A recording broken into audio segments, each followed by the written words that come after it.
Hare Krishna. Which is the abode for Sakhya Rasa? We know that the Madhurya Rasa abode is Golok Vrindavan, Dasya Rasa abode is Vaikuntha, and the Vatsalya is in Mathura. So, which is the abode for Sakhya Rasa? Answer: we have to understand that the rasas are not isolated.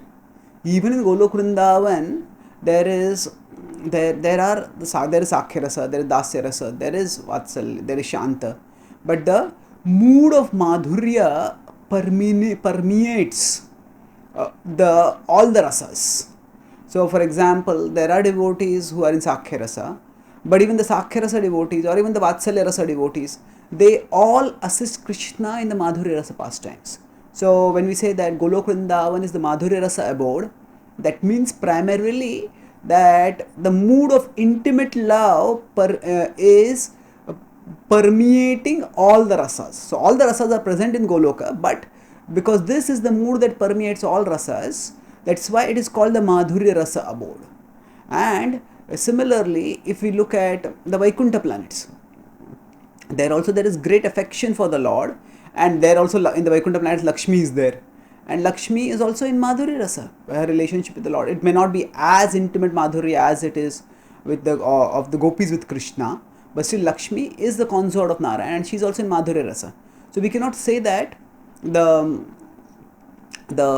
Vaikuntha or even Ayodhya is only in Dasya Rasa. Actually, there are variety of relationships over there also. So wherever the Lord is present, it is not that in one particular abode he will have only one kind of relationship with everyone. And what about others then? Will he not have any relationship with them? No. He is a person, and as a person, he reciprocates differently with different people. But there is a particular mood at a particular place. It's like there is a person in office, and there is a say the prime minister or the king king in the court, and the king in home, or the prime minister at home. So there will be a variety of relationships, but still there is a difference between the various relationships. So like that, we see that Vishnu is also, of course, Vaikuntha is the home of Vishnu. So in that sense, it's not exactly the office, but this is the example of home and office is primarily to illustrate the difference in moods. And roughly in Vaikuntha, or in a general sense in Vaikuntha, the Dasya mood is more than in Golok Vrindavan.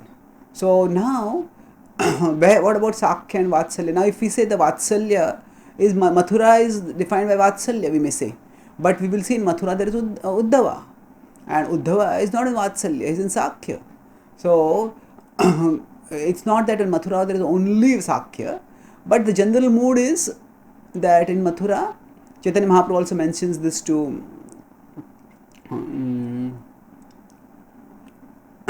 one of his associates, Jagadanand Pandit. When Jagadanand Pandit wants to go to Vrindavan, he tells them that be careful in associating with the Mathura Vasis, because their mood is their mood is slightly different. And Prabhupada explains in the purport about the Vatsalya.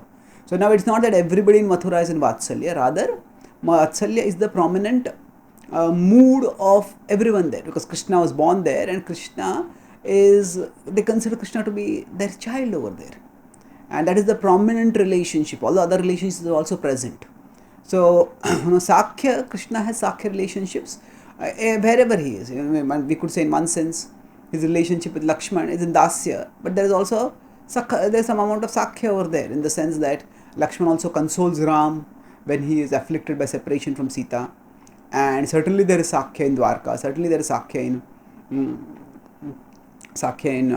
Mathura, as I said, Uddhava, and of course there is Sakhya in Golok Vrindavan also. So some abodes may have some defining characteristics, like Mathura has Vatsalya, Golok has Madhurya, and Shant and Vaikuntha has Dasya.